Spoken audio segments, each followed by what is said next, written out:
Hey internets, it's Jake from Mini Terrain Domain, and this is All That Glitters, a Waterdeep Dragon Heist campaign happening every Monday night at 8:30 p.m. Eastern right here on twitch.tv/Mini Terrain Domain, and this is our second attempt at episode 33. Yeah, no gas leaks, hopefully no sudden surprising events, and we've got everybody here tonight, so we're gonna finally get to this episode 33. We are going to actually get started in the game very quickly in just a moment. A couple of real quick announcements, the usuals. One, if you look below Mike there in the middle between Megan and Dwight, you'll see those 5 golden dragons of Waterdeep. Those are what we call domain dice or domain dragons. It is our way of letting you, the viewer, participate in the stream for a tip of $5, a 500-bit cheer, a subscription, a resubscription, raids, those kind of things. We will earn domain dragons that allow us, the players, to re-roll d20s, spend 2 of them, and make the DM re-roll. We can, it's actually scrolling by on the bottom right now what that does. Or you can type domain dice in the chat and the other stuff will pop up. But lots of cool things that we can do. You, the viewer, can give us these domain dice to spend. So there is that. Let's see. Shout out, of course, once again to D&D Beyond. Not a sponsor, but they have given us insider access, which is why you can mouse over the stream and you can see our characters pop up over there on the left-hand side. And we use D&D Beyond to manage all of our D&D campaigns. So thank you to D&D Beyond for powering Mini Terrain Domain through that awesome program.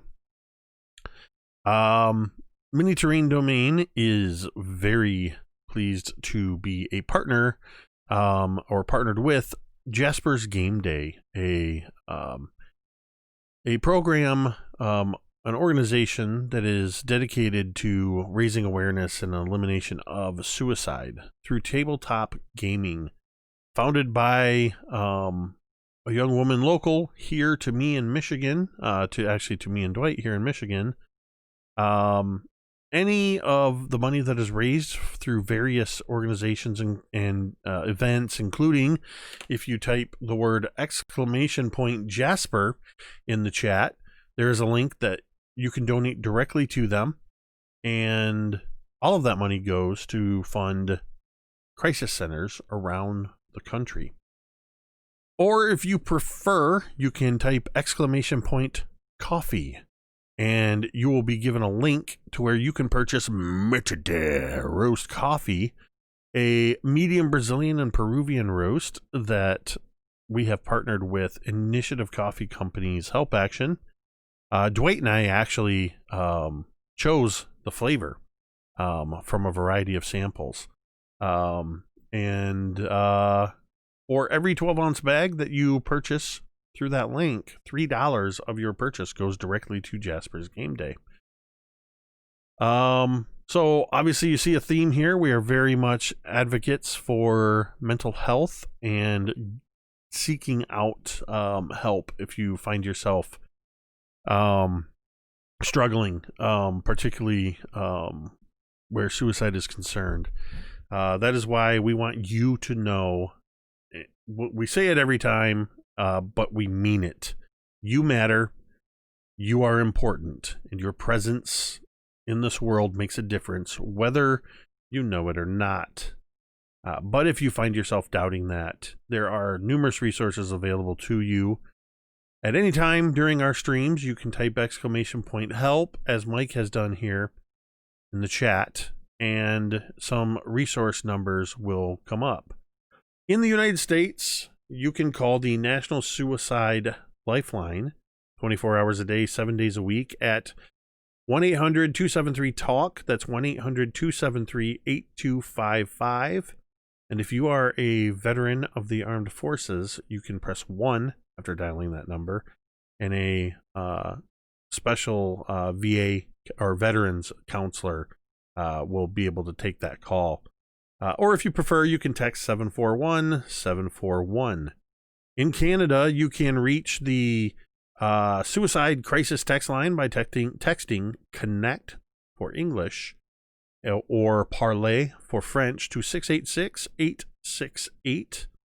Or you can call the Canada Suicide Prevention Services in French or English, toll free, 24 hours a day, 7 days a week, 1-833-456-4566. If you are one of our numerous friends from around the world, not in the United States or Canada, you can visit opencounseling.com/suicide-postings, and our link is in the chat there. And that will take you to a page that lists resource numbers and text lines for countries all over the world. Please, again, if you find yourself struggling, seek help. There is absolutely nothing wrong with getting help for if you're struggling with mental health issues. So with that, I am ready to turn it over to our dungeon master, the one, the only, Mike the Piper.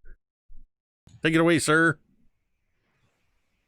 All right. Hi, everyone. Welcome, and thank you so much for joining us here this Monday, which is crazy because Mondays normally never make me happy. But today, they sure do. And almost every Monday, especially being able to play, getting back into this campaign. Now, if you are just joining us, or if you can't quite remember the last time, what all the things that happened last time, we're going to go over the redo of the redo so we can get the information to you. That was terrible. So, last session, the players finally getting the Nobody's Inn, which is their tavern, to a very swanky and wonderful level. They were approached by the local nobility to run the local wine competition, where all the nobles grow and create some of their best wine that they possibly can for a very, very large purse of 5,000 gold pieces. It's a huge event, lots of hijinks. Yeah, a lot of hijinks ensued. And unfortunately, these individuals met up with a thief by the name of the Black Viper, who unfortunately had given Anna a run for her money, and they made off with the purse, and unfortunately this left him in a bit of a situation. Okay, not really a big situation. So unfortunately, that is where we kind of left them. We also, of course, as they are currently trying to find out where the the vault of the dragons that is supposed to hold 500,000 dragons. They're going to be trying to figure that out, but at least they have some ideas in the Stone of Golor, which seems to be a very, I don't know, nihilistic, very much trying to be all cryptic and mysterious. But of course, Bevyn is having absolutely none of that. But we're going to find out what exactly happens in this session. And before, of course, as I normally do, I always ask the players, are there any questions you have before we jump in to your probable deaths? Just to clarify, before we had to leave last game, I think we were taken down into the dungeons, and that's where we kind of left it. Yeah, well, I'm just gonna restart the entire session as Oh, if okay. Sorry. as All if the right. last session kind of never happened. But hey, we'll figure out what happens there. Okay. So we found Anna. We told anybody that stuff was So stolen? yep, the nobility the last session had found out that Okay. that the money was gone. The guards that they had posted with Anna were all beaten up. Something fierce. Anna was beaten up. Something fierce. Not killed though. So that is something I do want to reiterate. When the Black Viper was fighting you, they did everything in their power to hit you non-lethally. So they would like punch you, try to knock you out, and they succeeded. And boy, how did they ever! So yeah, you were seeing stars and all sorts of things floating around your head as you kind of hit the ground. But was there any other questions? I don't think so. Not for me. No? Okay. Then yep. I was just gonna say I'm just sticking with what Six was doing the last time we attempted this. Literally, the only RP I got out that session was Six is just sitting in the corner, quietly singing to himself. Nobody knows the troubles I've seen, and he just keeps repeating that line over and over because that's all he knows of that song. He is not a singing bard.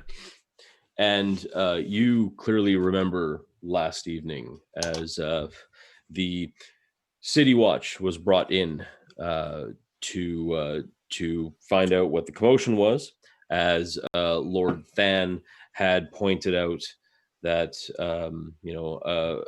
there was a theft. It was over 5,000 gold pieces.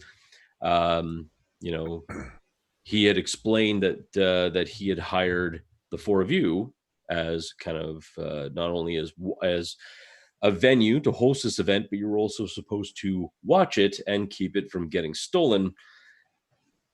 And that didn't quite work out. But unfortunately, as you had taken possession, you had also taken responsibility. And as such, you have stolen, whether or not you did, 5,000 gold pieces from nobility. And theft from nobility is pretty hefty. That carries an extremely steep penalty. Was it 5,000 gold or 5,000 platinum? It was 5,000 gold pieces. It's platinum. It was 500 platinum. There we go. Or 5,000 gold pieces.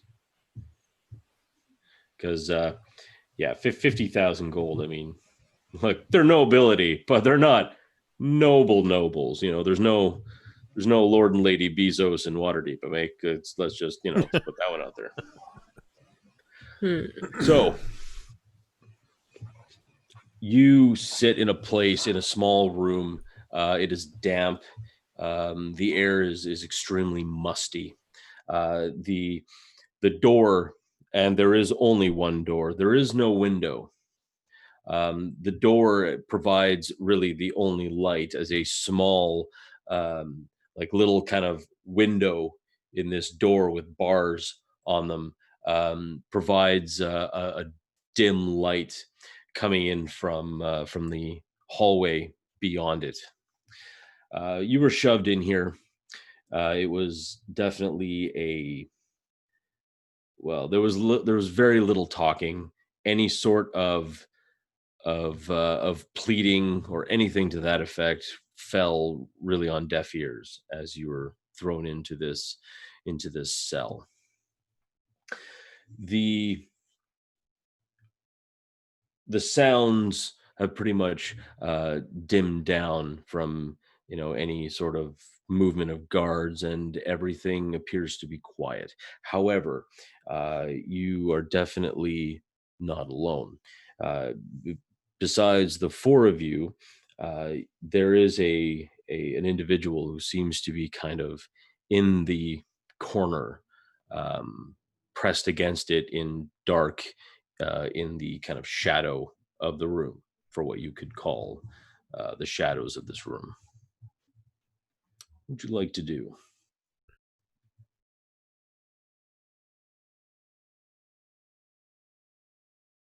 Is Anna looking like she's still pretty worked over? I mean, I would imagine she is. I imagine that now the bruising is starting to show and the puffiness is starting to get very purple and just, she looks like she's been beat up, which is, she has. So I'm going to go over and I'm going to sit down closer to Anna. And sort of in a very subtle motion, my tail will sort of be almost like an arm draped over her shoulder.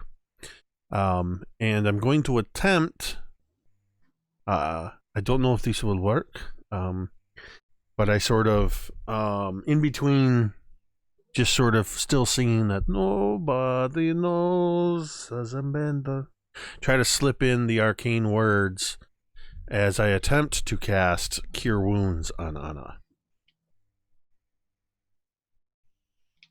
But I don't know if there's anything suppressing magic here. That's fair. Ooh, yes. So I'd I guess that's the question: is does it actually work? Well, as you begin to cast it, you notice that it does work, but it seems to not work as well as you know that it normally works. Like, are you casting this? I'm assuming this at level 1, level 2, level 3? Yeah, I think I would have cast it or attempted to cast it at level 1, which would be normally be 1d8 plus 5. All right. So what I'd like you to do is roll 1d8 plus 5 and then have it. Okay. So a mere 4 hit points of healing will sort of trickle in across Anna. thank you. Oops, I accidentally put in damage. I was very scared for a second. Did I say Tedchil? I meant to say Shalti. I always am mixing up those words. I think Anna is like kind of lost in thought. She doesn't seem too upset by what is the bruising or even where they are. She's just kind of like, you can see she's kind of tapping her foot a little bit, almost maybe subconsciously to the rhythm of your music. And she goes, you know what? I bet that's why they stole from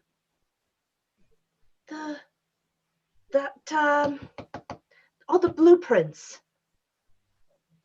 She kind of looks at Bevyn. They knew they were going to steal so far in advance. It's brilliant. Just kind of like prattling off. Bevyn looks up, but he's just down at his feet, just sulking over in the corner. Who? What do you mean, Anna? Like, who set us up? Well, no one really, but the Black Viper. We think they definitely did it. Stole the blueprints. Whose house was being worked on the most recent? Ours. So, and to hide their trace from whose house they were going to sneak into, they took everything. brilliant. I guess so. I mean, I just don't. What do we do now?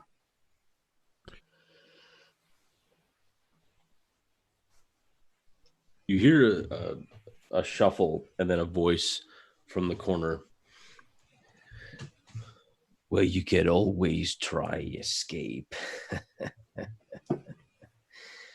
But a fat chance that will do you.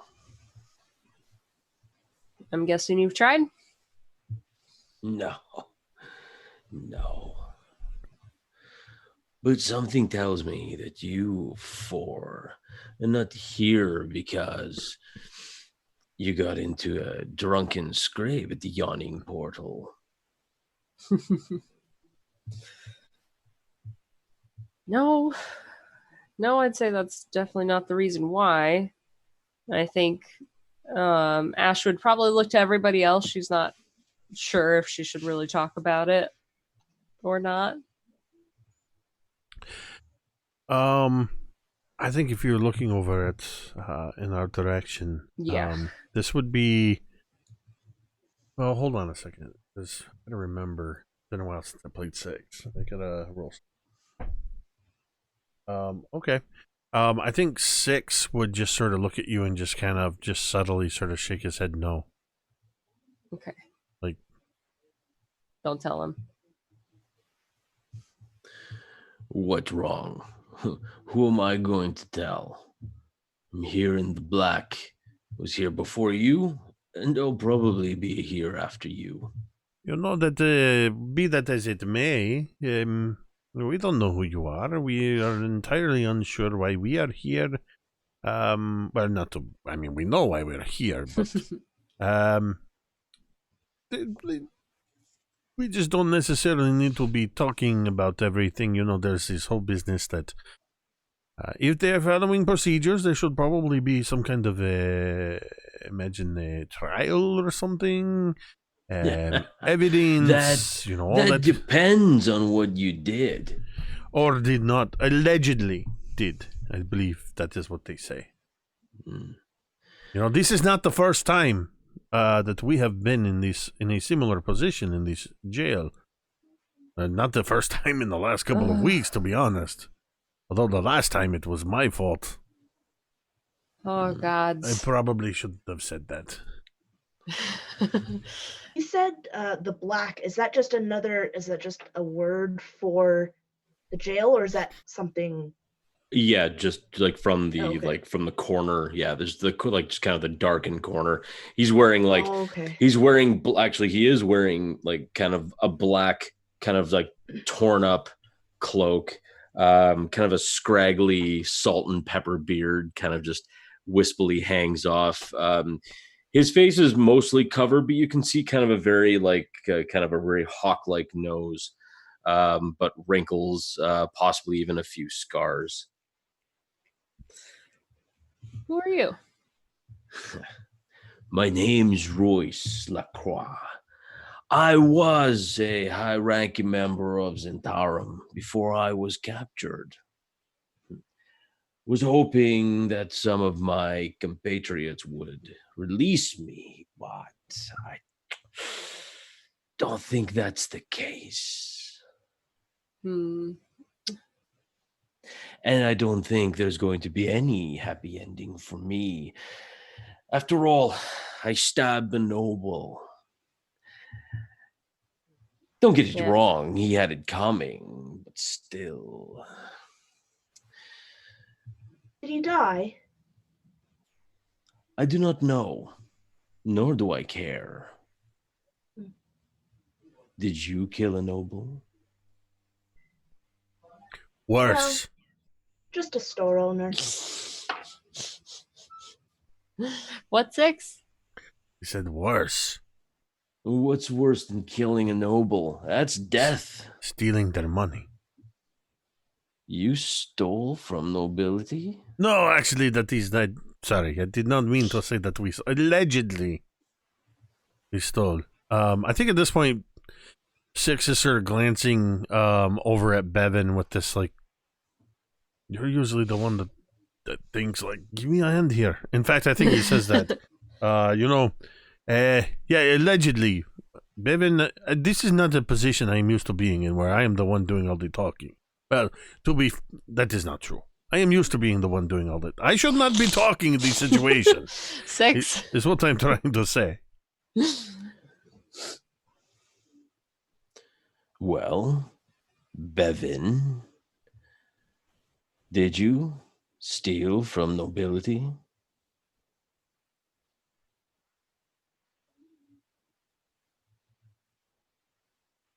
Oh, internet. Can you actually hear us, Dwight? And sometimes. Okay. So Bevyn just kind of Ah, shit. looks up, and he just looks back down at his feet and looks back up. I have stolen many times this time. And he looks back down.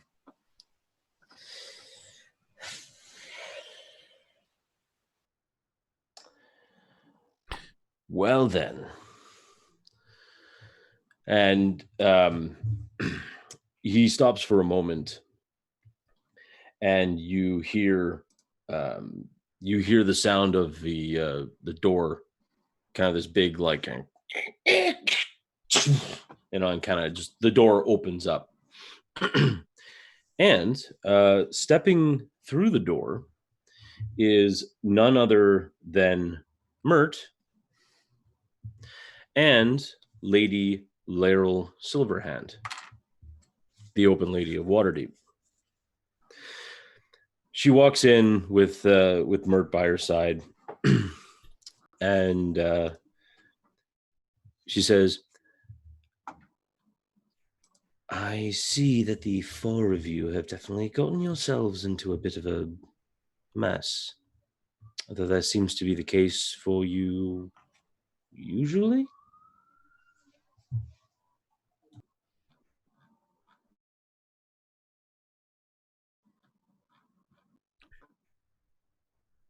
I mean, somebody. We didn't do it. We didn't do We didn't do it. I'm certain that defense usually works in jail. It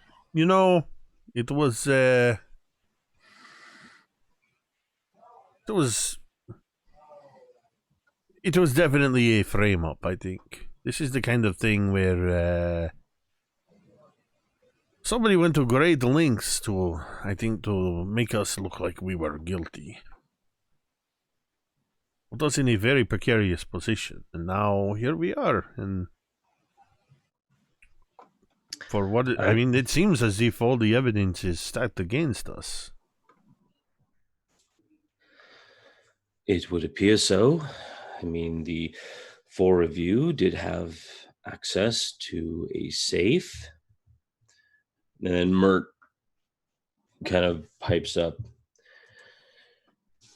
I would be remiss in admitting that you've not all been above board, nor have you been entirely forthcoming. However, I will admit that for the most part, I think though your minds are not necessarily all there, and he makes a very general point to look at Six while he says that, I think your hearts are in the right places. But we need to discuss some things, and we need to discuss them privately. You can go. And Mert looks right at Royce. And Royce sits there for just a moment. It's fine, Bonnie. And Royce stands up, and as Royce stands up, it looks like his entire skin, everything sheds. It just slaws off. And Bonnie is standing right there. She kind of like absentmindedly kind of picks at a finger, and she looks down, and she kind of starts rushing away, and she kind of looks back at the four of you, and she says, "Well, I don't think you did it." And she smiled, and she kind of goes away.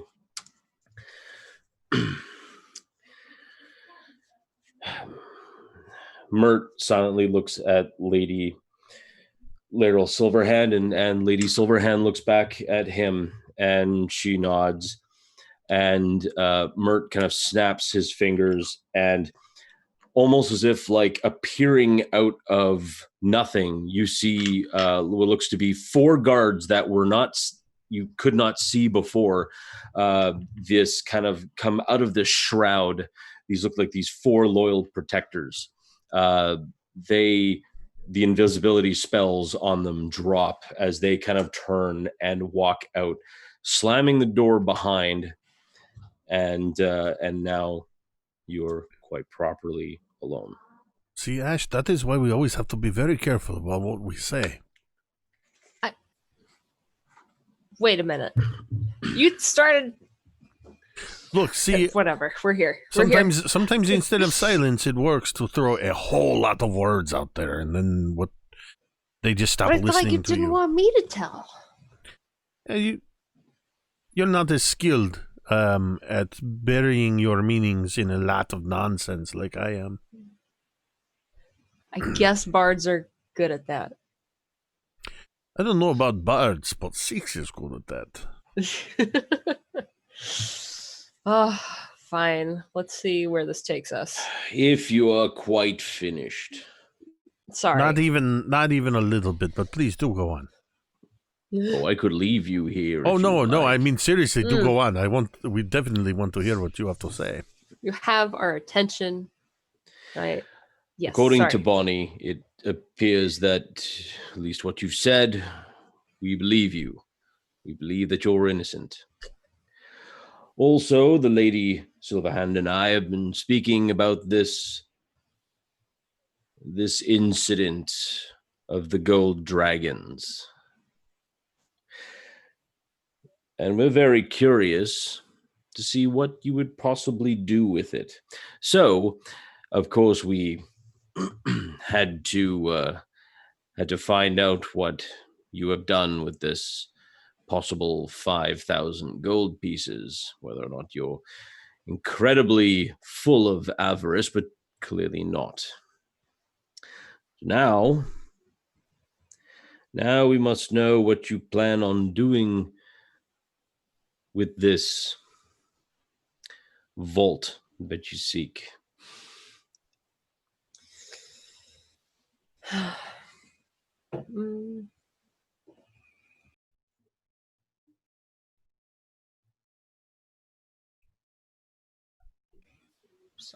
I have to consult my notes. It's been a while since we've talked about the vault. He means the vault of coins that were all stolen. Right? That is correct. Yes, Okay. It is a vault of 500,000 gold dragons. Holy It cow. is more gold dragons that most regions of Faerun don't see in a lifetime. Understood. So, well, we don't have that money, but perhaps, since you think that we are indeed innocent, which we are, what if we go and find it? Oh, you are going to find it. There's no chance of you not finding it. But our question is what you plan on doing with 500,000 gold dragons that belong to the citizens of Waterdeep? Return it to the citizens of Waterdeep. Well, one can only hope. I immediately look at Bevyn and Anna to gauge their reactions to Asche saying, "We want to return everybody's money." I think Anna's like looking back and forth, because this is out of game, but just from my memory, we never told Mert, that we had found the stone, have we? Yes. Yeah, we did. Yes, Okay. you did when Mert yelled at you. Well, sorry, no, not you. Yelled at Six. Yeah, copiously for lots of things, like reasons I can't even begin. Okay. All right. So he knew about the stone, and he also knew, of course, about the ensuing problem because also in last session. Before you were all arrested, Six wrote a paper bird to Mert saying help.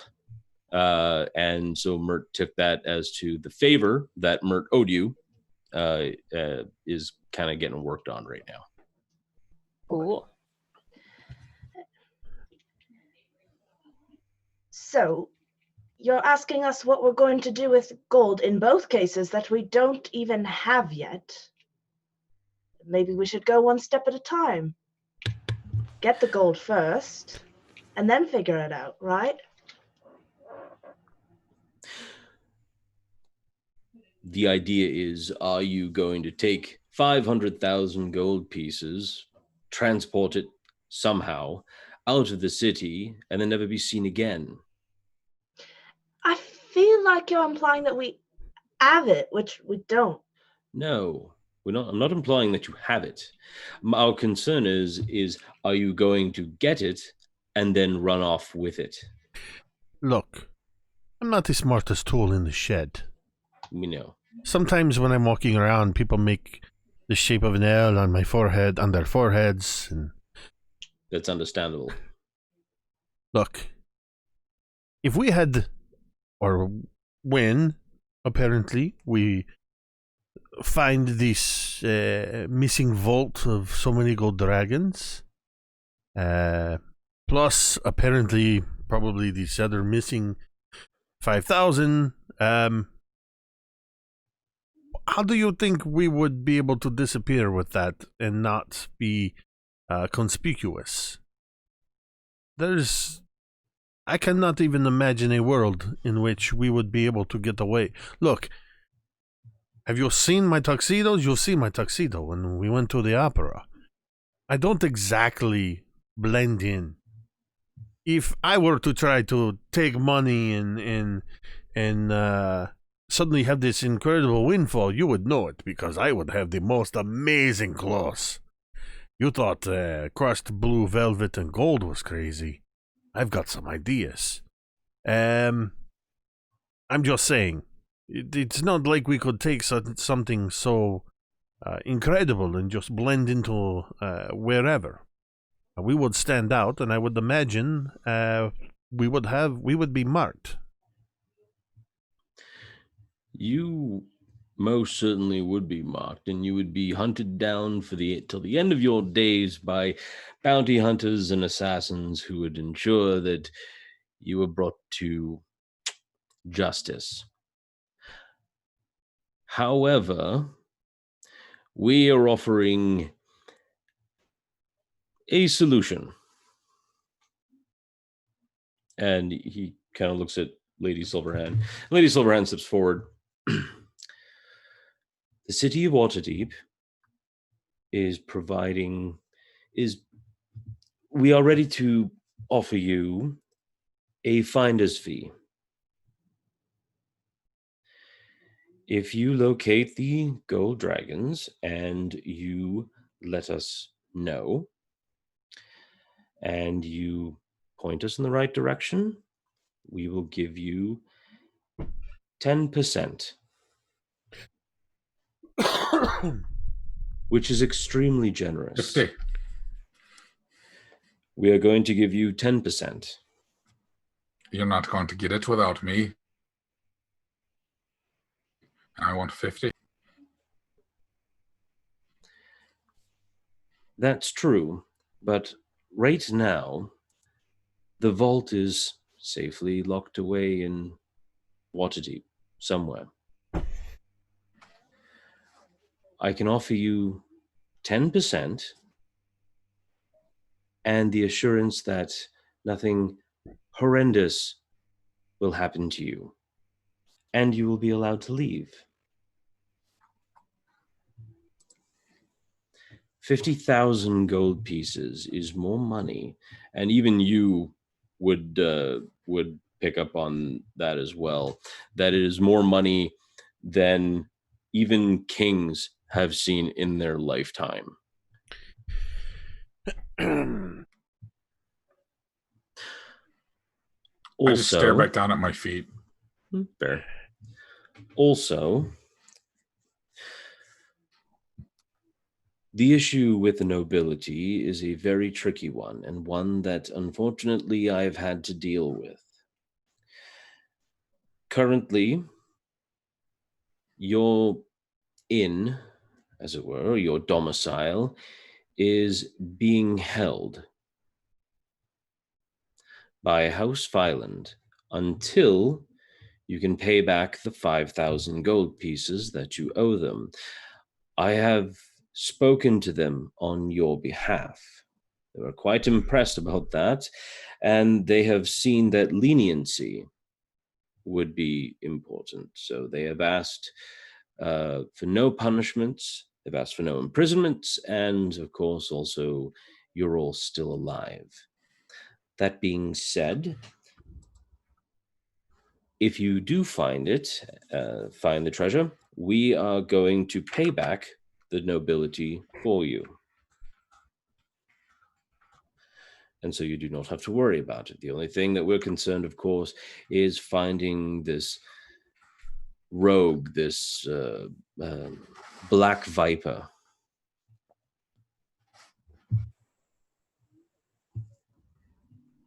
Right, and you do know that they will be following us. I'm sure they would love to have whatever this mass amount of treasure is as well. Could we get some sort of supplies? What sort of supplies do you need? Well, I had to butt heads with this person, and they were quite adept at, and I'm not bad myself at being a rogue, but they got me like that. So I think if we maybe had some tools from your vast armory,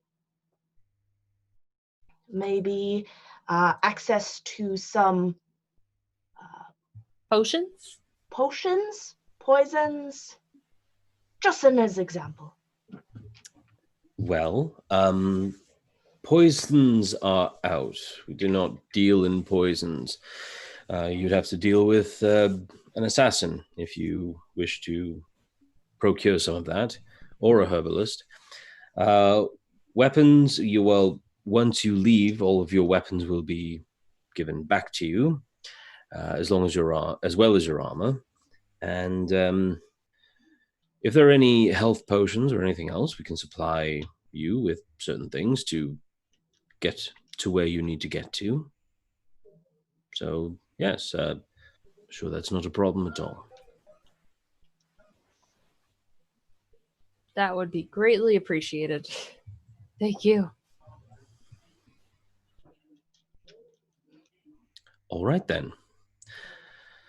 So, and they both kind of step out, open the door.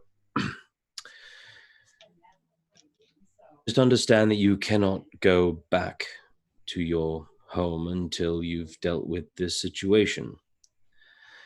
If you walk down the hallway and stop at the small alcove, someone will be there to deposit your supplies and weapons. I'll also give you 8 potions for healing, and I think that should be quite well. So, wish you good luck. I think you're going to need it. Could we have like 5 minutes in our house before we go? It can be guarded and everything. I just left something there, and I'd like to pick it up. Oh, Or even just Anna. Maybe just one of us goes. I think that can be arranged. Great. Thanks. So leaving the cell,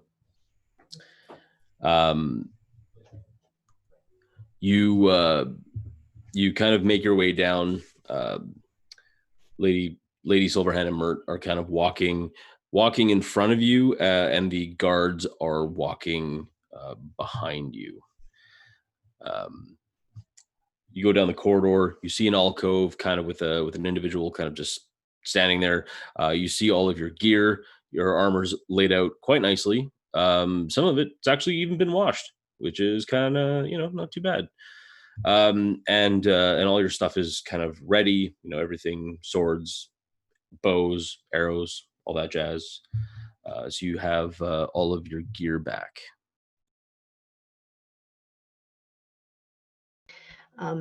We don't Anna wants to just, the reason she wants to go back is she just wants to pick up their little alchemy lab that she has kind of set up in her room. She just wants to get those supplies and the books that she had for poisons. So that's just quick. Sure. Yeah, that shouldn't be an issue at all.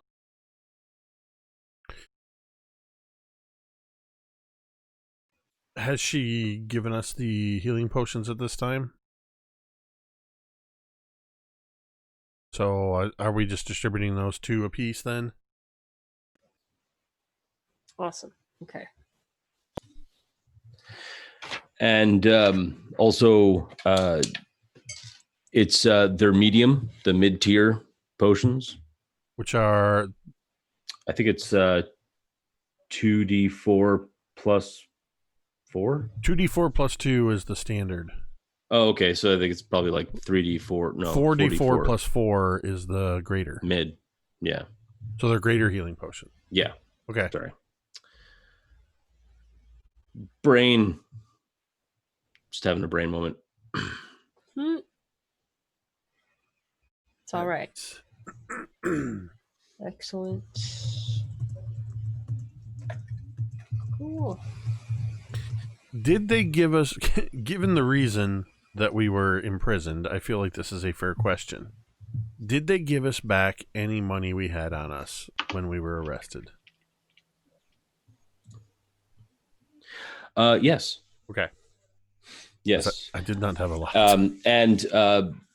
So just out of character, due to the magical internet goblins acting up with Bevyn, well, with Dwight, because I was just talking with him. Bevyn has asked me on Bevyn's behalf. He, as you guys are getting ready to leave, he just kind of looks at Lady Silverhand and says in a uncharacteristically poorly accented way, "May I have a gift?" So I'm not even going to try and attempt that accent because it's too damn sexy for me. And Lady Silverhand says, "I'm sorry." Bevyn says, "A gift. May I have a gift, please?" And Lady Silverhand kind of, and she kind of like looks on her person. Oh, all right. And she kind of pulls out of kind of like, she has this kind of, her hair is kind of tied up in this kind of very tight bun. And in the bun, there seems to be like a few things she has kind of holding it. And one thing is this kind of very lovely kind of ostrich feather. But it's kind of like slow, like slung low over her hair, so it doesn't look like too like sticky outy. But she pulls it out and she hands it to you, Bevyn. This actually was a gift for me. from the great wizard Elminster. I don't know why you need it, but here you are. Here's a gift. Again, good luck. There are many people, many good people who could really use that money. So if you can find it for us, it would be, I would be eternally grateful. Waterdeep would be eternally grateful. Thank you all. And she kind of turns around and walks out. And Mert kind of sticks around, and he looks right at you, Six. Don't bugger this up. And he kind of turns around and just walks away. Doesn't even let you respond. He just turns around. You'll just be responding to the back of his head. I will do my best. And you are now alone in the corridor. So, out of character, because it's been so long, did we determine, in finding the stone, did we find the way by which we could find the treasure, or did we actually learn the location of the treasure? I do not remember. I don't think that I have it. Y'all can. It's in the C ward. We have to find a converted windmill. Oh, the C ward. Converted by a broken heart. We have to have 3 keys, eye stalk of a beholder, an animated, a gift from a queen. That explains why I have a stuffed beholder eye stalk in my inventory. Oh. I'm just looking at this. I'm like, I kind of remember I got this off of Zonko or Zolo. It's in my notes. Zoltar, I don't know. Zoblob. Zoblob. It's Zoblob. This is the downside to not playing in so long. That's true. Zoblob, the highest gnome in all of Waterdeep. Yes. And the purplest. Yeah. Oh, yes. Purplest. Yes, he's an extremely violet story.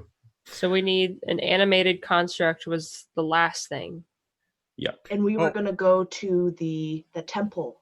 Yeah, the temple that I had previously been cited for climbing the exterior of. Yes. You know it. This is how what Six finds his way around Waterdeep, is the various landmarks where he's gotten in trouble for different stuff. Pretty much, actually. I mean, it's really kind of unfortunate, but it's hey, very, you know. It's very against type, for cats are never really known for getting into trouble of any kind. As a non-cat owner, that's how I understand cats. That's fair. That's also fair. But yeah, so it's a Waterdeep map in the chat for those. Yeah, and you watching can also follow along. Yep, I just popped up the link in the chat. So as you, I guess the 3 of you, I imagine Anna has ducked out to go and kind of jimmy in and grab her stuff. I will say that we can skip that bit, and I imagine it takes you probably about 35-40 minutes to kind of zip in, grab what you need to grab. I know what you need to grab, and then zip back out again. As you come out in the castle ward in Perigir. Oh gosh, that's the thing. Who came up with Faerun again? Greenwood. Ed Greenwood. Greenwood. Anyway, if you look on the map in the castle ward, just kind of in the bottom left corner, just above the griffin, you're going to see the Pirgiron Palace. Probably saying that wrong. I don't. Pirgeron's palace. Right?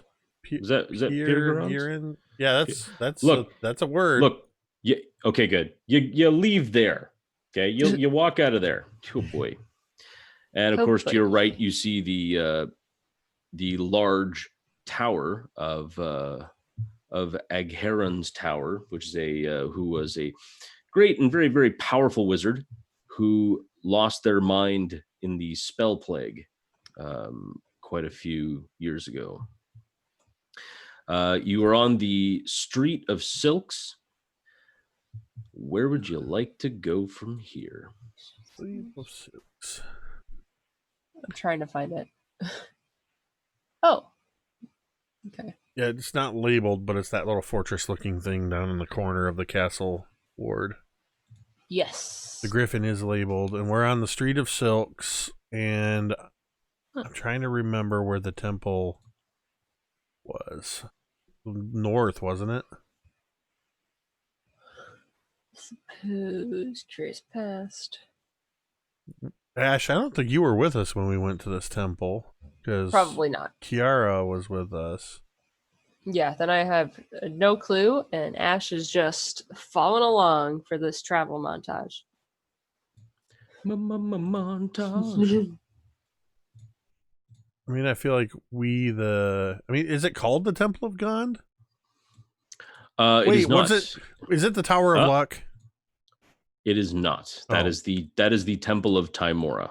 Okay. Which we hadn't actually been to.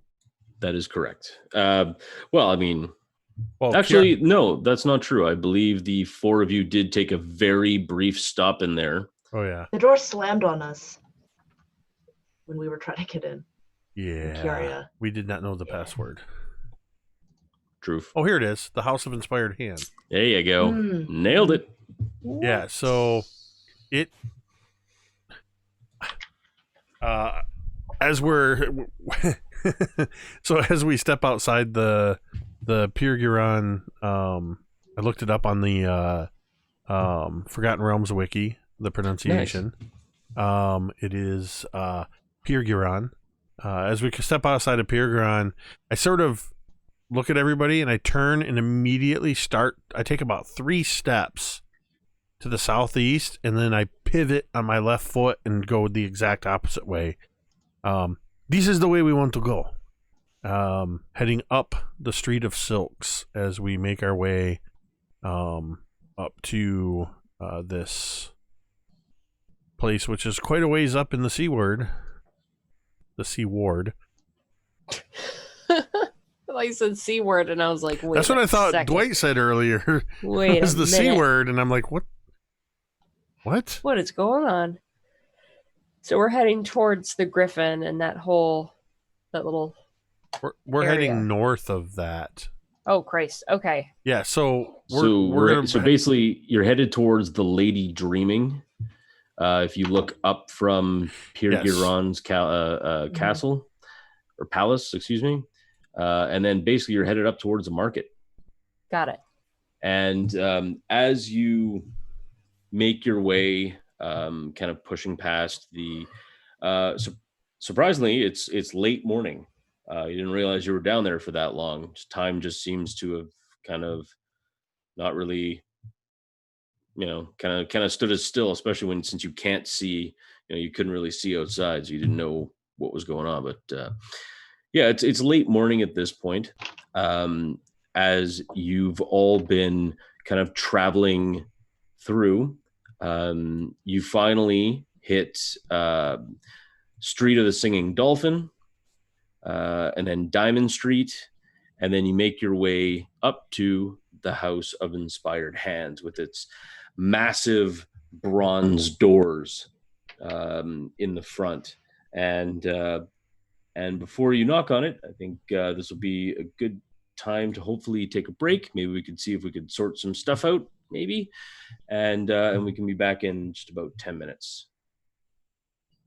But hey, everyone, thanks for coming out. Thanks for spending your Monday evenings with us while we just plow through this pretty awesome module. I love this module. I think it's really well done. I think with a bit of work, on the DM's part, you can turn Waterdeep into one hell of a crazy city. So definitely give it a look-see if you ever want to. And all right, it's enough words for me. I'm done. I just ran out of juice. All right. We'll go ahead and take a break and be back in 10 minutes. See you on the other side.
All right, we should be back now.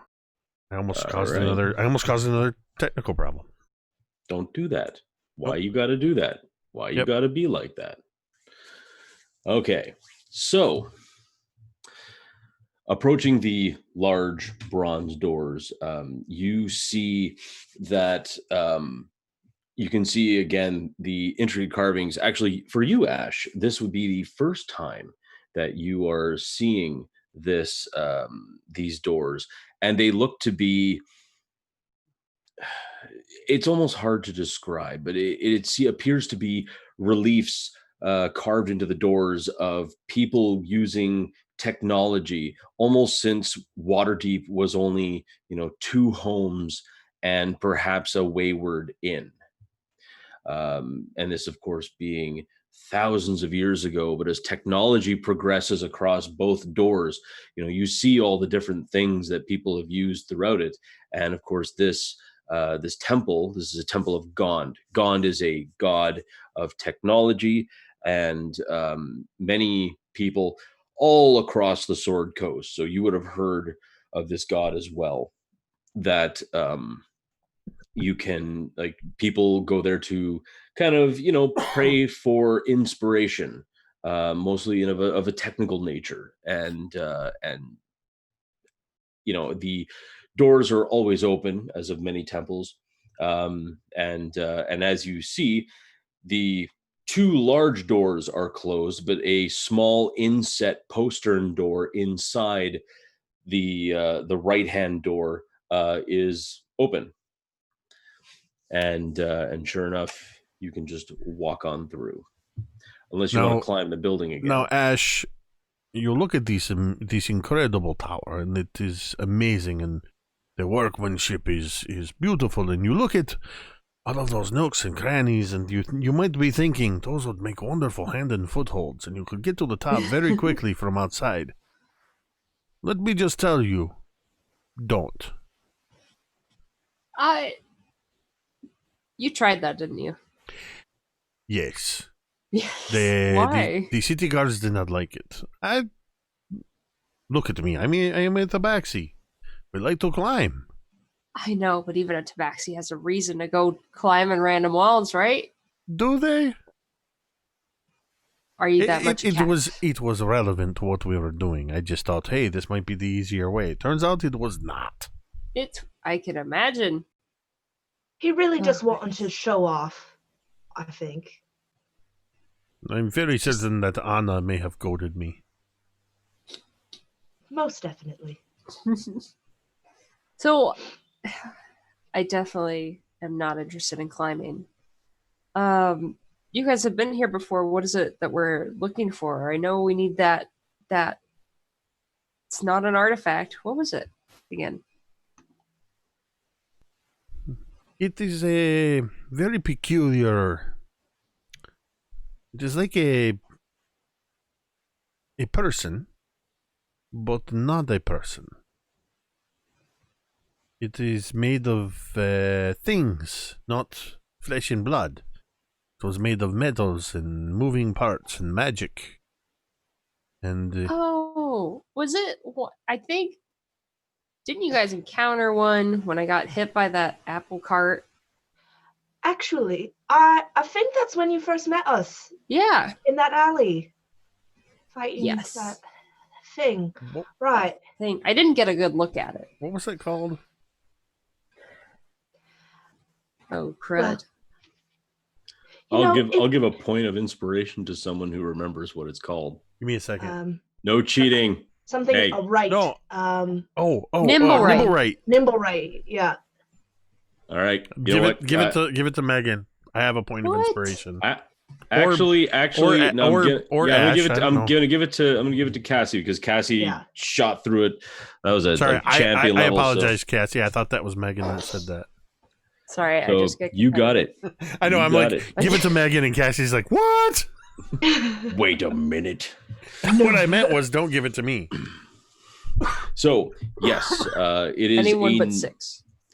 It is a nimble right. It is a. You have seen not only have you seen that you fought a Nimblewright, and of course you've met the Nimblewright who resides in the Temple of Gond, whose name is, well, Nim, surprisingly. You have also seen some Nimblewrights in another area, and that was on Zardoz Zord's ship. Oh, yeah. Yeah, that guy.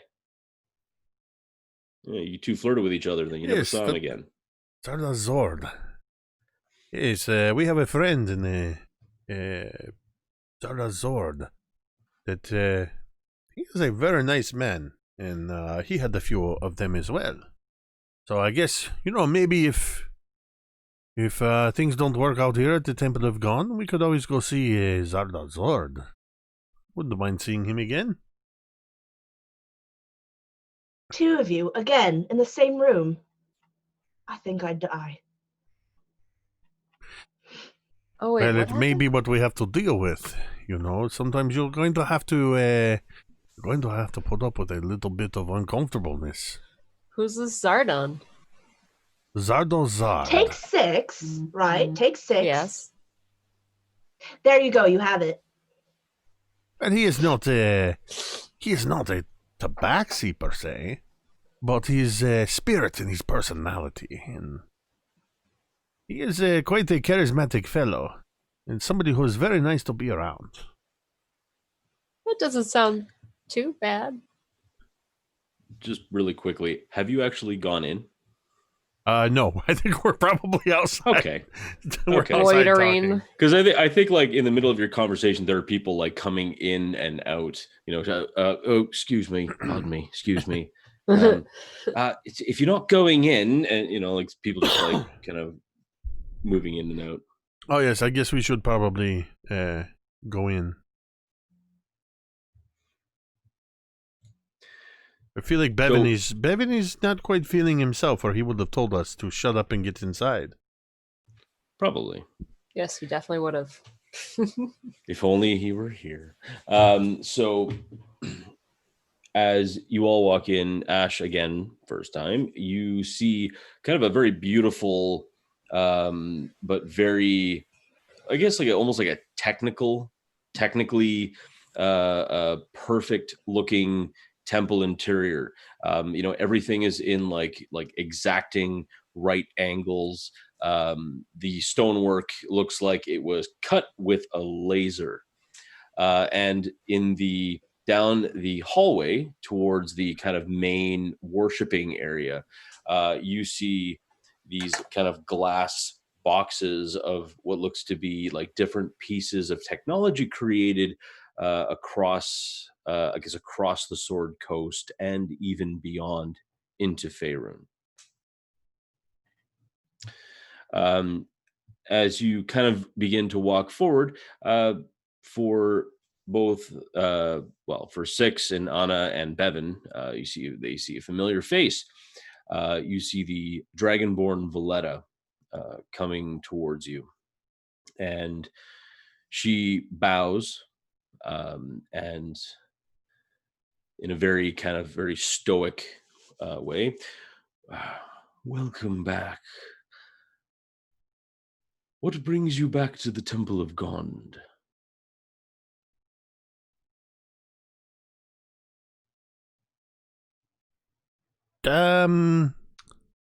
So we really like those.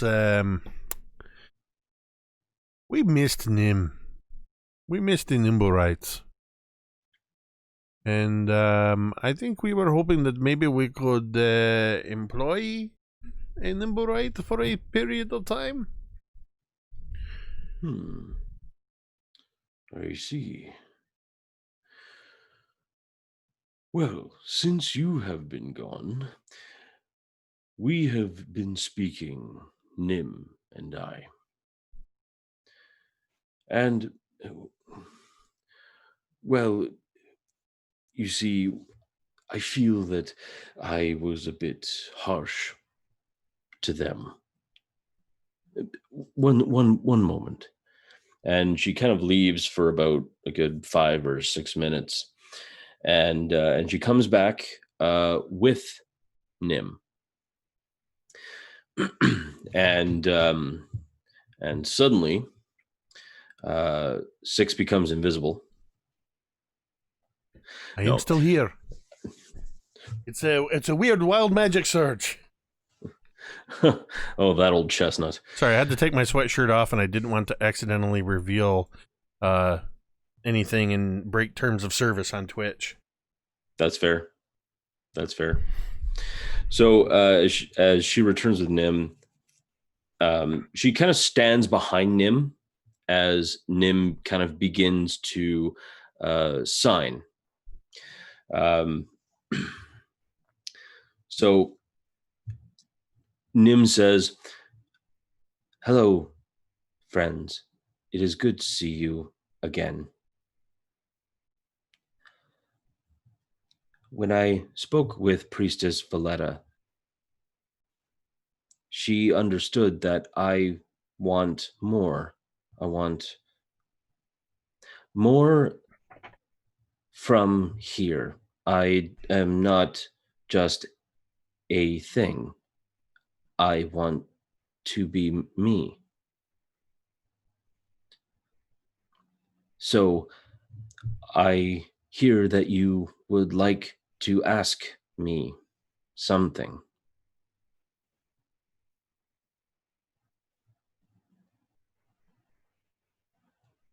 I think when Nim came out, I think Anna's face would have lit up. She had really kind of very kind of grown attached to Nim for those few times that they had seen. So yeah, right. She kind of like looks to the others. Well, we have a very special task, and we need someone just like you to help us. I would like to help. What do I need to do?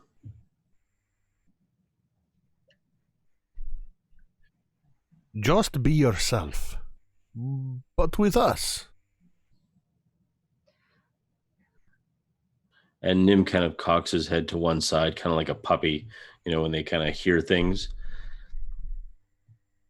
I am me.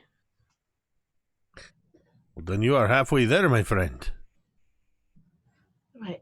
And I promise it won't be dangerous or anything like that. It just we just need you to come to the Sea Ward with us, and yeah. Well, we are in the Sea Ward now. Right. We're actually going to a lighthouse in the Sea Ward. That's where we need you. You remember it was a converted windmill. Oh, sorry. Don't know why. Windmill. Gosh. No, that's Sorry. okay. That's okay. I just want to make sure so you guys aren't like, we're looking for a lighthouse. No. Okay. Yeah. Yeah, No, I I know. totally wasn't looking for lighthouses on the map. Yeah, no. I Wow. No, I knew it was windmill. My brain said lighthouse. Yeah, me too.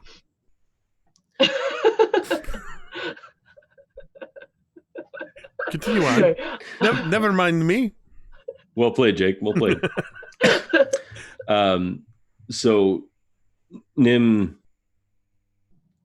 kind of quiets, and I will help. I think Anna looks.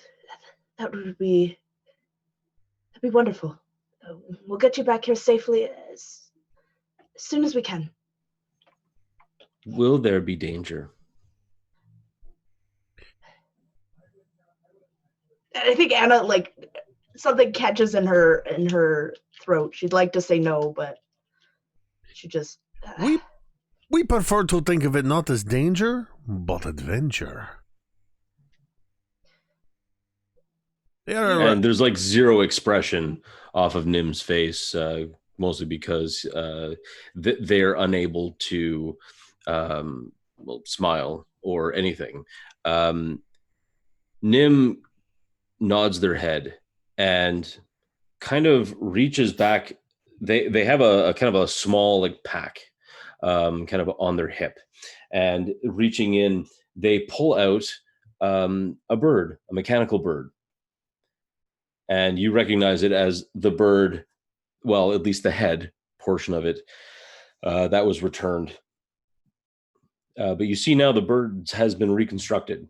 And it's not as complex as the other bird was, but it seems to kind of just sit there and kind of flutter its wings a bit. And Nim kind of pets, like gently kind of just pets the forehead, just kind of with one finger, and kind of passes the bird to Valletta. That is my friend. I don't want my friend in danger, but you helped me, and I will help you.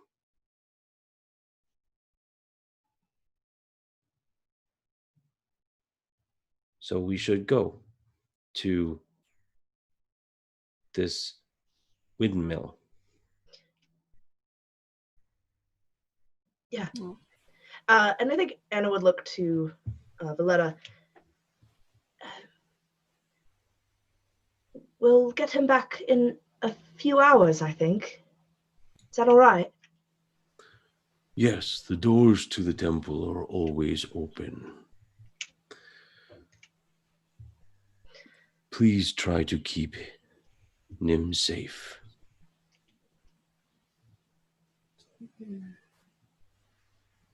Of course, we will look after him like he is one of our own.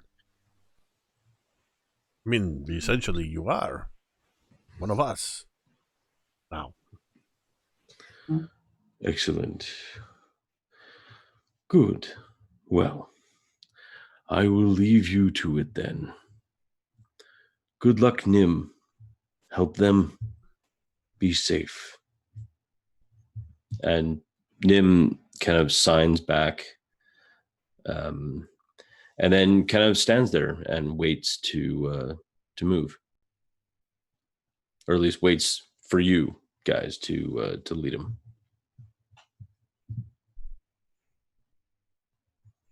I think Ashe would take this opportunity to at least introduce herself to Nim now that they're moving around. Yeah. At least to get that out of the way. Yeah, and Nim kind of just holds out a hand and kind of shakes it in that way that, the way that automatons do. Cheeky little buggers. So as you leave the temple, you now have some searching to do. And just looking at the map right here, and I know you're all busy furiously checking dots to see which one is a converted windmill or, some type of a business or some sort of a thing. But you're not actually going to find it. I was looking through my notes trying to see if we had any information, but 6 does not. So what Bevyn would have told you is that it is just that the Stone of Golor had mentioned that the entrance is in a converted windmill, and unfortunately, that is all the stone had given up at the time.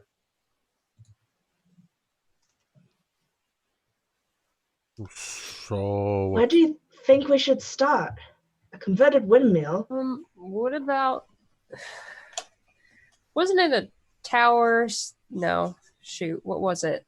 Down by the docks. I was thinking about that theater we were at. Wasn't there like a tower or some structure there? But that's down in the dock ward by the water. Oh, it's supposed to be here. Got it. Shoot. Is there anywhere we can get up high? look around. That's true. If it's a converted windmill, even then, it has to be tall. I bet we could probably see If we- it from a bed anyway. Right, if we get But- up high somewhere, maybe we could see it.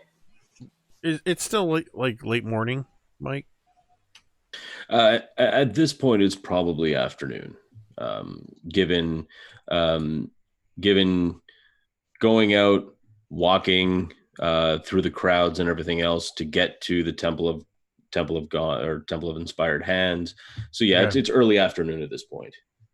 How tall are the buildings around us? So Besides the seaward- tower, away from the tower, not the tower. Buildings that Okay. are not the tower, how tall are they? I want to be very clear. I do not want to climb the tower. Yeah, no, that's Understood. Cool, man. Yeah, it's cool. Just take a breath. It's okay. Man, someone really doesn't want to pay that gold. Look, I've All been right, so- arrested a few too many times. I think I've been stopped by the authorities here in Waterdeep and been jailed or cited or whatever at least 3 or 4 times. To be fair, you did cast an offensive spell at a government worker. Look, I mean, was that- not denying that I was. I acknowledge that. I'm just saying I would prefer to avoid any more tussles with the law. Thanks. I don't think that. I don't think that Mert is very. I think I've. If I'm realizing I may have pushed somebody to the limit of what they're capable of in helping me, I'm Mert's the realizing guy. I'm out on the edge here. Oh yeah. Who are you arguing with?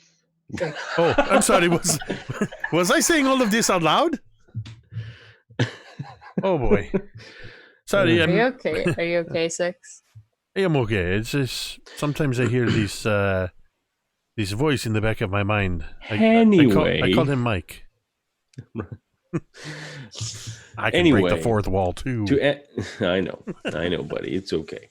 So, to answer your question, many of the homes here are around anywhere between 1 and 3 stories. Some of the kind of like the smaller homes would be the ones that would be closest to the I guess what I would call that the west gate and the sea wall itself. They would be kind of smaller homes as they were built kind of to pack as many people in. The further east you go into the sea ward, the larger the homes get, to a point where you start actually running into all of the noble villas. And it's, that starts to get, a little bit more the fancier area. And we just lost Cassie. Oh.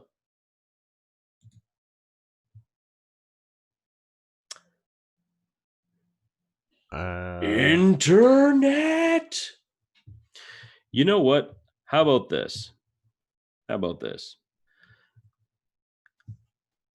This would actually be a pretty good place to start, because starting the next There's Cassie back. Oh, thank Okay. goodness. Okay. all right. Okay. Playing. Megan, turn your camera off and turn it back on. Ooh, fancy. Yay. I'm getting better at this. All right. That was Sorry good. about Hey, that. that I was- guess- So just if you would like to, Mike, continue yes. all right. as if there was Never no mind. interruption. Oh, okay. So the size of home that you're probably looking for is probably somewhere in between.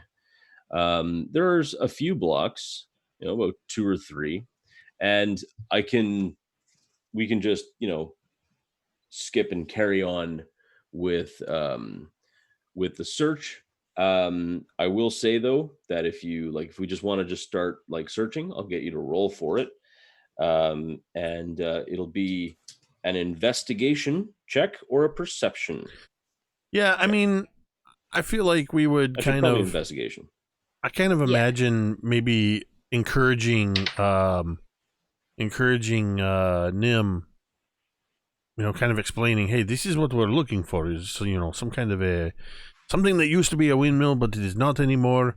And occasionally, if it looks like I could maybe climb up a trellis or something, without being too disruptive, I might, or up to a wall or something. But investigation, you say? Yar. Let's see. I'm going to spend my point of inspiration. I'm going to roll second die. And roll 1/3 of what I rolled the first time. So I get a 9. Okay. And this, of course, is open to everyone, obviously. So, Asche, what did you get? Oh, it is a 13. 13. Okay. What about you, Anna? A 10. 1 second. 10. Ooh. Oh, I can't access it because you're the campaign owner. I was going to say we could roll for Bevyn. You have access to his character sheet. I does. That's actually a really, really good point. Okay. I think after about the third or fourth time climbing up trellises and maybe almost getting caught passing by somebody's bedroom window on my way up to take a look out, I drop down to the street next to Anna and just kind of lean over and go, I'm not entirely certain I know what a windmill looks like, let alone a converted one. Have you never been in a field or a farm? Do I look like a common farm tabaxi? Yes. All right. Thankfully, Bevyn rolled for us because you're a champion. I just want you to know that. So, it probably takes about an hour, which is surprising, all things considered. But in that hour, like the clouds, the sky, which was normally kind of a very very light cloud cover, a kind of a heavier cloud cover, has begun to kind of move in, kind of an eastern front coming off the ocean of the seaward, and the clouds are becoming thick, very thick and dark, and even then, like you feel like it is threatening rain very, very shortly.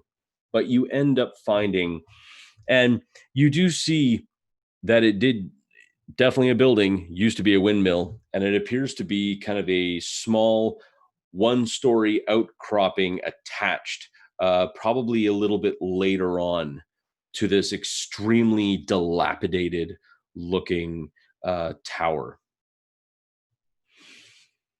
And I mean, the tower itself looks like it's just a few sneezes away from coming down on its own. But there is a pathway, even though the kind of pathway around this area is overgrown, and it looks like hardly anyone, if anyone, ever uses it.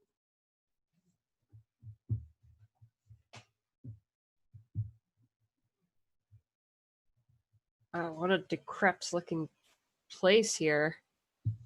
Did it get cold Right. all of a sudden? Yeah. Hopefully there's not anyone living here. Maybe I'll just go up and have a look. All right.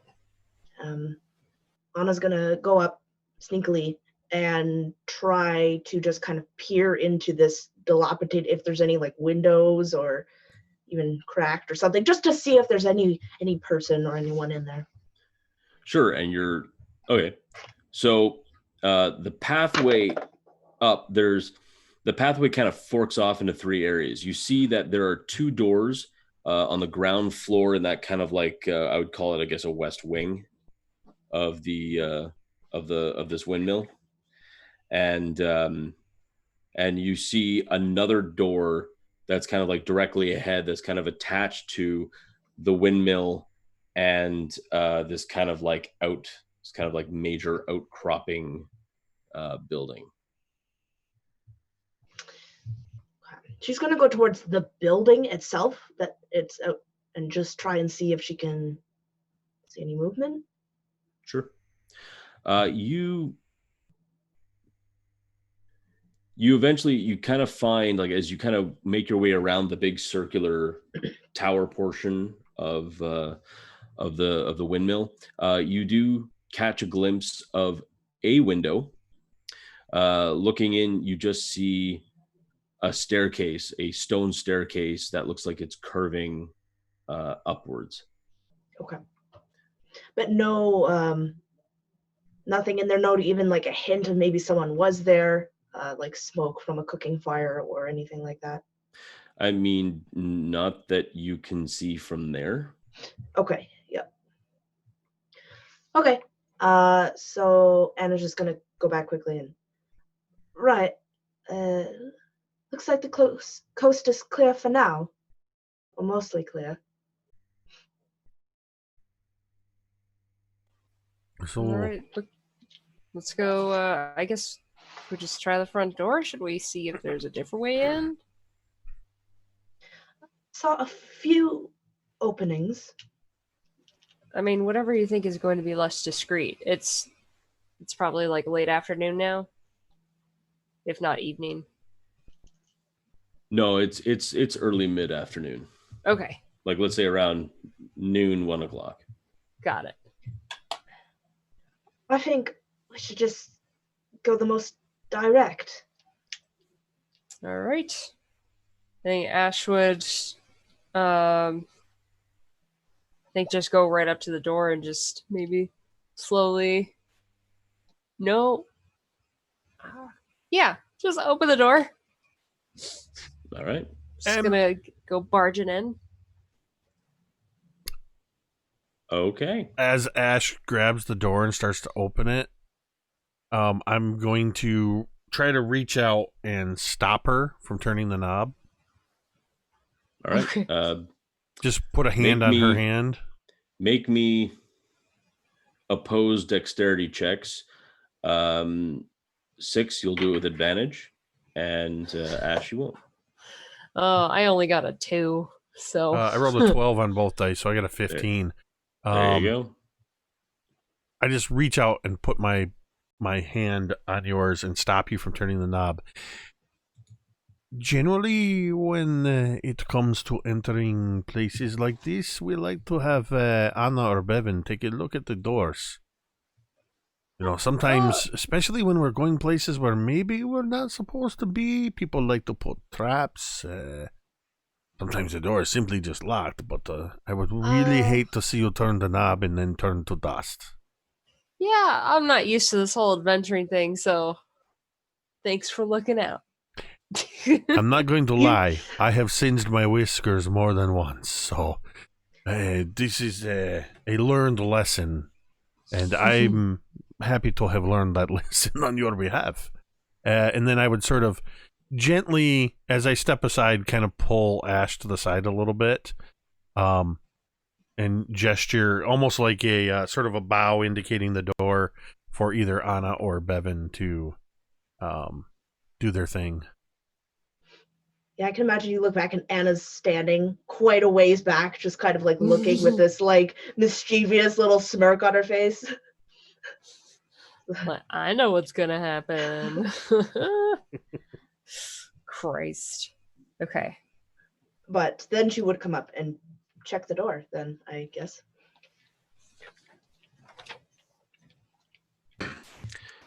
Trying the door very carefully in that way that you're very good at, you find that it's locked.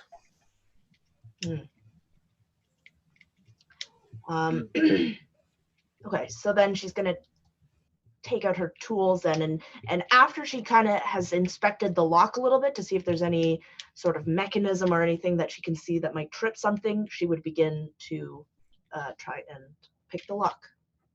So I don't know if you want 2 rolls for that or... Well, so actually I am going to need... doing that, it'll just make me just an investigation check. Okay.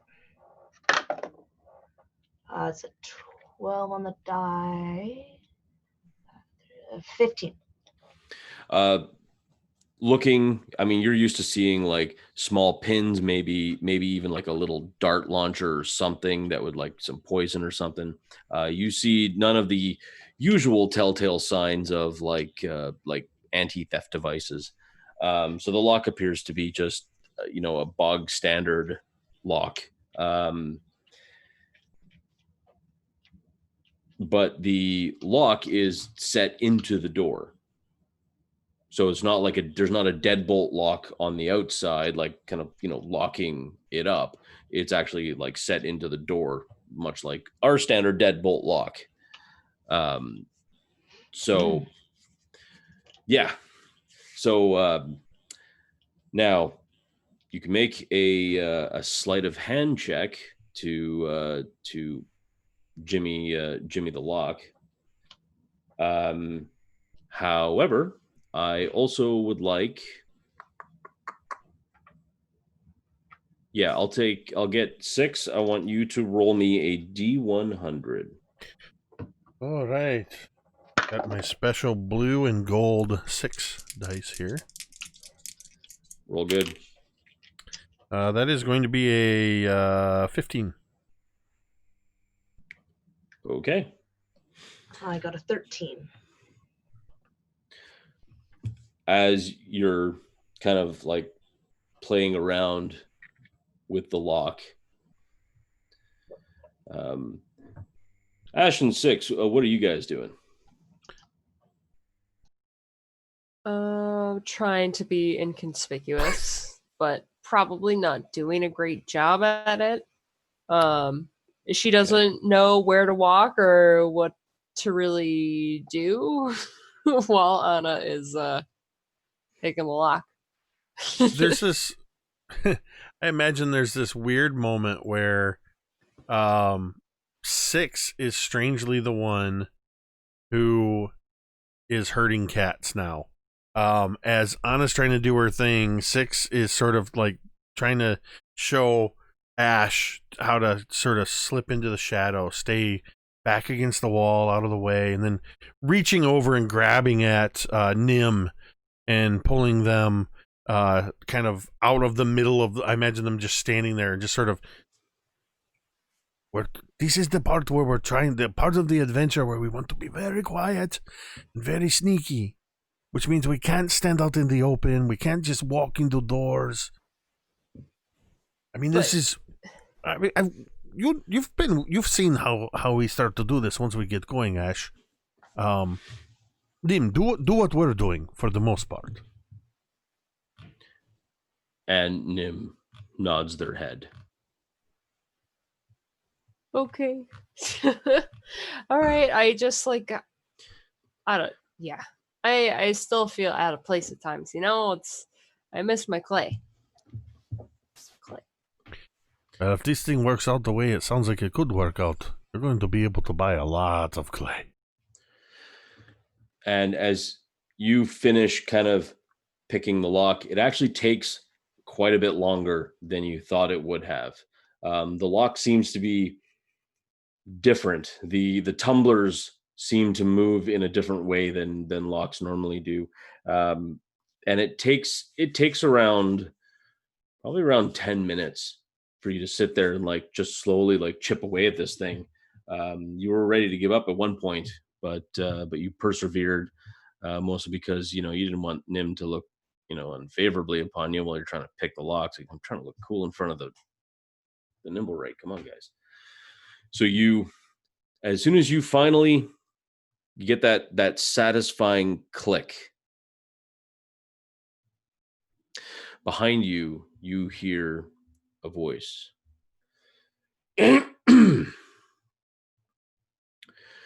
Turning around, you see 8 members of the City Watch, each one of them holding their bucklers and kind of a small cudgel banded with steel.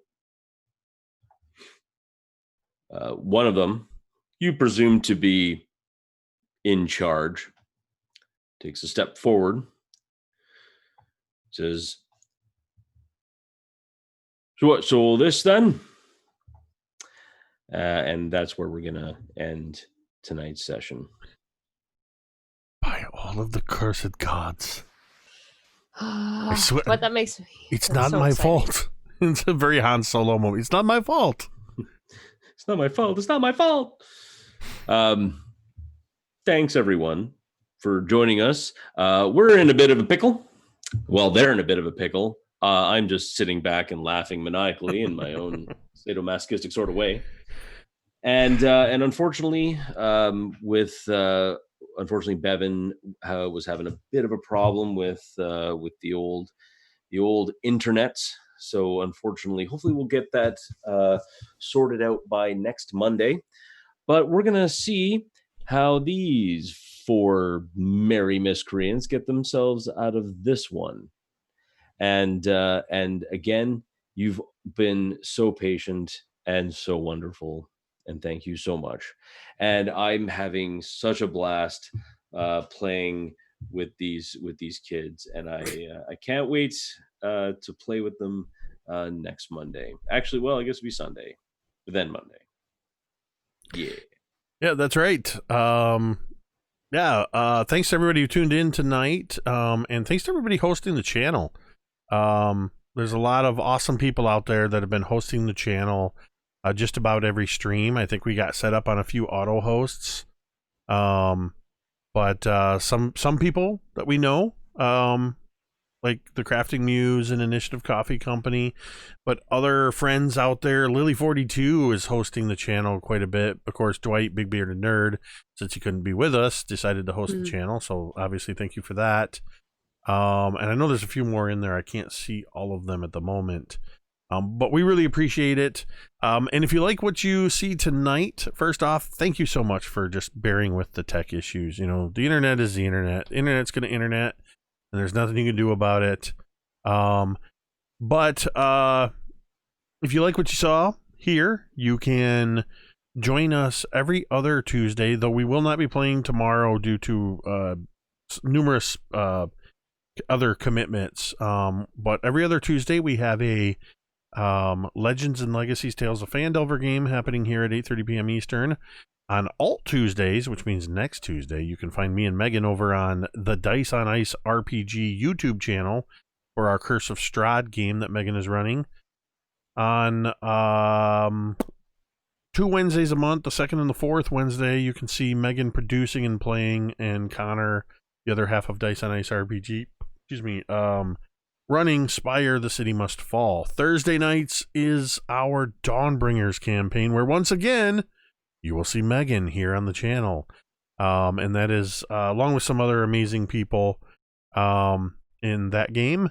Every Friday night at 10 p.m. Eastern, you can catch Alan and his crew from Check for Traps, CFT RPG, running their Curse of Strahd game right here on Mini Terrain Domain. And as Mike said, next Sunday, you can catch Mike and, once again, Megan, along with Connor and Karen, for this Sunday is going to be our 60th session of Jolt of Personality, our Tomb of Annihilation campaign. That was the campaign that started it all right here on Twitch. We've been playing that game for just over 2 years, and they are getting very close to the end. And somebody's character actually made a pretty big sacrifice in last night's game. So you can check that VOD out right here on Twitch. So lots of great D&D going on. And actually, it's pretty much official at this point, though I haven't put the promo art together. So this will be the first announcement. If you like Call of Cthulhu